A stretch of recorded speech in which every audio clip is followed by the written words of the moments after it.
and it's time to build it now. Donald Trump and congressional Republicans have failed in this task, and they're not equipped to do it because they're focused on enacting massive tax cuts for their billionaire donors like Elon Musk, and they want everyday Americans to pay for it. We are going to continue to stand up to protect Social Security and Medicare. These aren't entitlement programs, they are earned benefits. The American people have paid into those benefits, work hard for those benefits, earn those benefits. They are earned benefits. And let me be clear with our Republican colleagues and Donald Trump, Social Security is not a Ponzi scheme. Project 2025 is a Ponzi scheme.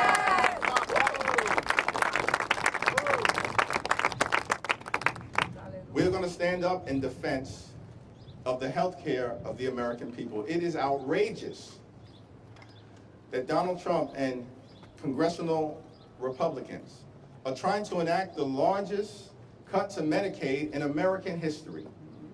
They will hurt families, hurt children, hurt seniors, hurt women, hurt veterans, and hurt disabled Americans. Hospitals will close, nursing homes will shut down, and people will die.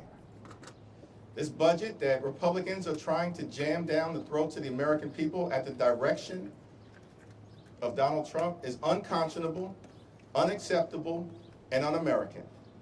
And Senate Democrats and House Democrats are going to do everything possible to stop this reckless budget in its tracks and bury it in the ground, never to rise again. Yes. Lastly, we have a message for our Republican colleagues. The House and the Senate are separate and co-equal branches of government.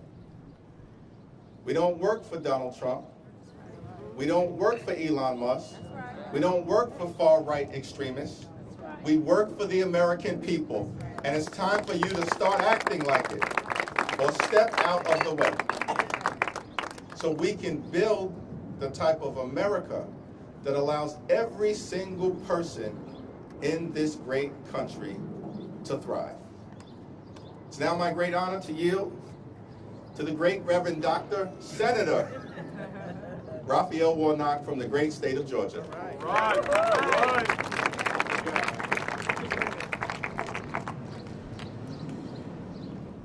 It didn't take us long to see what this Trump administration is all about. This is the worst first 100 days that this country has seen in a very, very long time. We are witnessing an all-out assault on our Constitution, an all-out assault on our norms and our values, an assault on the pocketbooks of ordinary people, but in a real sense, an assault on the spirit of the American people. They are trying to convince us that our neighbors are our enemies. We should know better than that by now, and we do. We went through a deadly pandemic in which if my neighbor was sick, while she was sick, I was potentially imperiled because it was an airborne disease. That didn't make my neighbor my enemy. That means I have an invested interest in my neighbor's health care, in my neighbor's ability to be covered. And so while there are politicians who want us to be wary of our neighbors, we ought to be wary of politicians who want us to be afraid of each other. They're trampling due process, striking fear in communities all across our country. They're firing the federal workers who serve our veterans. Many of them are veterans themselves. They have had the honor necessary to fight for us. And then they come back and they got to fight with us to get ordinary respect for the work that they've already done and the work that they're trying to do. They're trying to shut down Social Security offices in Georgia and all across the country, drinking water safety offices, And why are they doing all of this? They're doing all of this in order to pay for a tax cut for billionaires, all the while adding billions of dollars, trillions of dollars over time to our national debt. But here's the thing that they're really trying to do. They are trying to weaponize despair. They're trying to so beat us down that we will be too soul weary to fight, and it's our job to prove them wrong. This country does not belong to the people in power. The power is in the people. So I want the American people to be clear that we are fighting. In many ways you will see our fight. Sometimes you will not see what the fights that we're engaged in, but know that we're fighting for ordinary people. Because we believe that if you center the people rather than the politics, you have a chance at getting the public policy right. That's right. So we invite our Republican colleagues to join us. The doors of the church are open. The time is always right to do what's right. It's never too late to be on the right side of history. Yes, that's right. And so we want you to rise up to this moral moment and to recognize that we will not give in to wannabe autocrats who want to convince us that they have already won. If they can convince you that they've already won, then you won't fight. You won't raise your voice. The great Andy Young, who's now in his 90s and is a great source of wisdom for me, tells a story of how after they had passed the civil rights bill into law, Dr. King and his team went to visit with President Lyndon Baines Johnson. Dr. King said to President Johnson, I need a voting rights law. My people are being disenfranchised, and we've got to pass a voting rights law. And the president said, Martin, I agree with you, but the sad political reality is I don't have the power to do that right now. I just passed a civil rights law. I've used all of my political capital to muster that through the Congress. There's no way I can get a voting rights law passed. I don't have the power to do that. And they left the meeting and the team was feeling all dejected, and somebody said to Dr. King, what are we going to do now? He said, well, the president says he doesn't have any power. I guess we're going to have to go and get the president some power. And so I've been thinking about that story a lot lately, because everywhere I go, and I know my colleagues have the same experience, people are asking us, what are we going to do? Will you fight for us? And the answer is yes, we are fighting for you. But Selma was about creating the context for the change that you want to see in the world. And so know that as we fight on the inside, we need you to fight on the outside. And we will prove once again that this is the United States of America, and at the end of the day, it's the people who have the last word. Love has the last word. Justice has the last word. Righteousness has the last word. And we will continue to fight.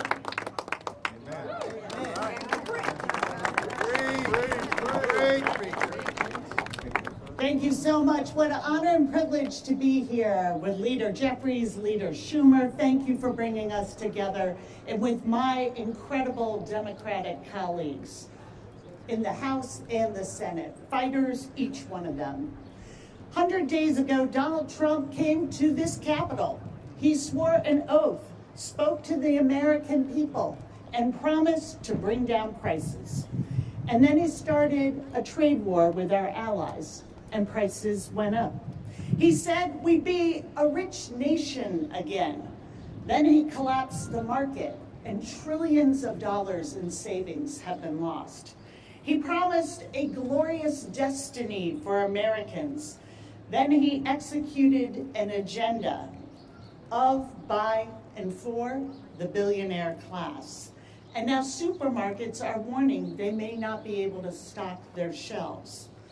Republican politicians promised the American people they would have more money in your pocket, more opportunity for your family, more confidence in your future. But all we have seen is them take away health care, take away Social Security, take away veterans' benefits. take food away from children and seniors. That's not what anyone voted for. We look at the polls, but also go out and ask people for yourself. You'll hear the same thing that we're hearing. Ask my constituent whose husband is in final stages of dementia, whose financial survival depends on Medicaid. Ask the mom in my district whose son was born with spinal muscular atrophy, a proud college graduate who relies on Medicaid not just to stay alive, but to live a full life. Ask the veterans that I've met in town halls and round tables and in Dunkin' Donuts across my district. They can't get an appointment at the VA right now, and they are scared and think we have forgotten them. Ask the seniors who cannot get someone to pick up the phone at Social Security. In red, blue, and purple districts, Americans are saying this is not about politics, this is not about an ideology, this is about the fact that politicians are supposed to work for the American people, not the other way around. And we see the Republicans in Congress choosing their careers, their political survival over that of their constituents. Listening to Donald Trump and Elon Musk and their donors instead of their own voters. Their voters are speaking clearly. They oppose tax cuts for the rich. They oppose cuts to Social Security. They oppose cuts to veterans' benefits. They want the representatives they elected to lower their cost of living, to make sure they can afford groceries, go to the doctor, and stay in their homes. Whether or not Republicans are listening to their voters, Democrats are. We see them, and we see a system that punishes those who work the hardest to benefit those who have the most. And we're here to offer a different path. We're here to fight for the America that Americans want, with more opportunity, more wealth, and more power for working families. That is the fight that we're in. That is our commitment to Americans. And I am so proud to be here today and yield to my good friend, the Senator from Delaware, Senator Lisa Blunt Rochester. Thank you, colleagues. Leader Schumer, Leader Jefferies, thank you for gathering us all here today on this beautiful, beautiful afternoon. As a former member of the House of Representatives, and as a new member of the United States Senate, I have to say to everybody, I don't know about you, but when I look back and see this crowd, this is a beautiful sight to behold. Yes. Democrats coming together across the Capitol. So I start off by saying, it's good to see you. It's good to be with you. It's good to be in the fight together. All of us represent millions of Americans across this country, from every single corner of this country. We have constituents who may have different voices, may look different, may have different beliefs, and face different challenges every day. But there are two things that we are united on. One is that we love this country. Get that straight. We love this country. And for so many of our constituents, and for us, we feel a sense of urgency in this moment. 100 days. Some of you may recall, if you know me, that in 2016 I was elected, having never run for anything in my life. And I came to the House of Representatives in the minority. Right, Speaker Pelosi? I was in the minority. I came with Donald Trump. And so for me, this is not new. We made sure that every attempt to repeal, replace, tear up the Affordable Care Act, we did not let that happen because the people did not let that happen. Right. And today, I am here as a United States Senator in the minority, temporarily. I'm gonna say that again, temporarily. And also with Donald Trump. And I have a message to my Republican colleagues. When I first came in, the word was unprecedented, but now the words are uncertain, chaotic, confused, and corrupt. Those are the words. And so to my colleagues on the other side of the aisle, I say on this 101st day, there is an adage, the truth shall set you free. The truth shall set you free.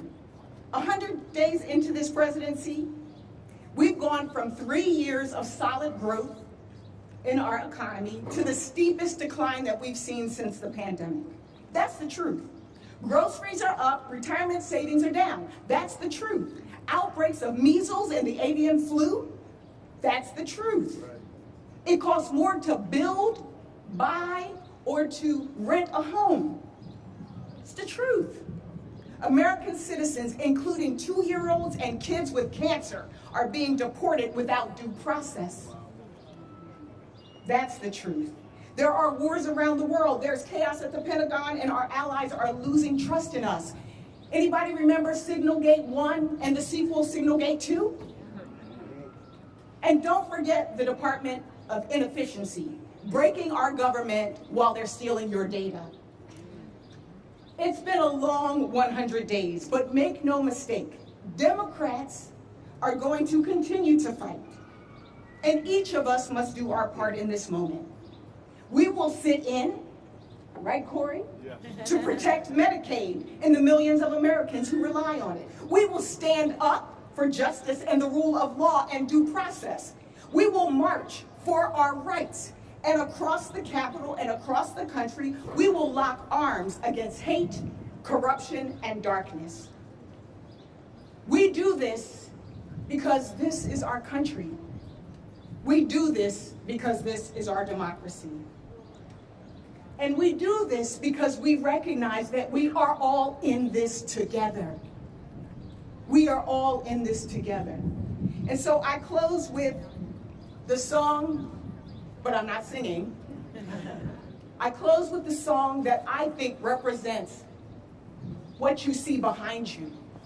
The song that is sung and danced to at every Black family reunion. We are family, and we got your back, American families. Yes. And it is my honor to now introduce the Minority Whip from the United States House of Representatives, Pete Aguilar, my friend. Thank you so much, Senator. Leader Schumer, Leader Jefferies, Speaker Emerita Pelosi, and colleagues. For 100 days, Republicans have shown us who they are fighting for and what they care about.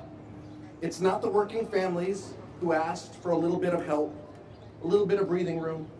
It's not our veterans, our farmers, our teachers, or our seniors. The only thing Republicans can rally around, the only thing that brings them together, is massive tax cuts for their billionaire friends. They're trying to pass a budget to cut Medicaid, to cut health care, to make health care more unaffordable and less accessible. They're dismantling the Social Security Administration and putting the earned benefits that seniors rely on in jeopardy. And Trump's reckless tariffs are driving our country towards a recession, which will put hardworking Americans out of work through no fault of their own. In just 100 days, Donald Trump and the Republican majority have broken their promise to lower costs and instead chosen to crash the economy. Their budget bill will only make things worse. Democrats are going to keep the focus on the American people, and the American people are asking for a little bit of breathing room so they can get by. They want to spend a little less of their hard-earned paychecks at the grocery store, at their daycare, or toward rent. We're going to focus on making life more affordable, making life easier for everyday Americans in these next 100 days, and at every turn until we flip the House, and we flip the Senate, and we put a check on the Trump administration's reckless economic policies. Thank you. Thank you for coming, everybody.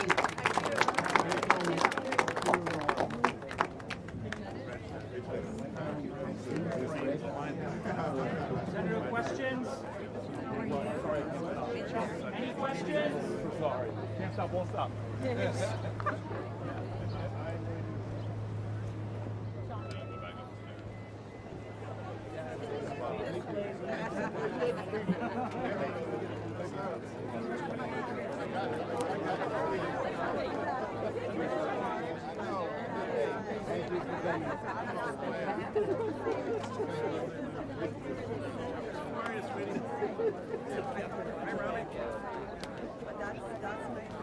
I just have one complaint. How come Jonah Goose didn't speak? And I came here purposely. There you go. I did it just the way he likes it.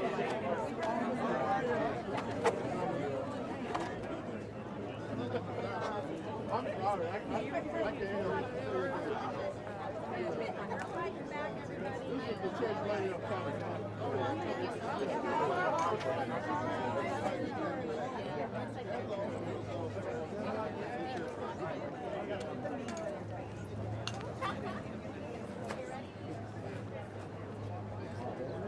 Oh, yeah. I know it.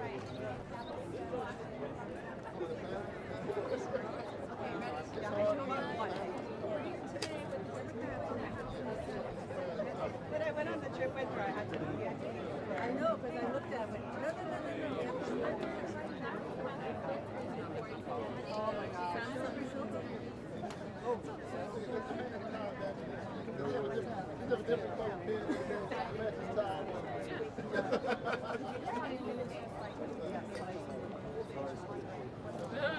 I did. I saw that on your hour. Oh, you put that on yourself? Actually, I don't know if I did. Someone must have. Yeah.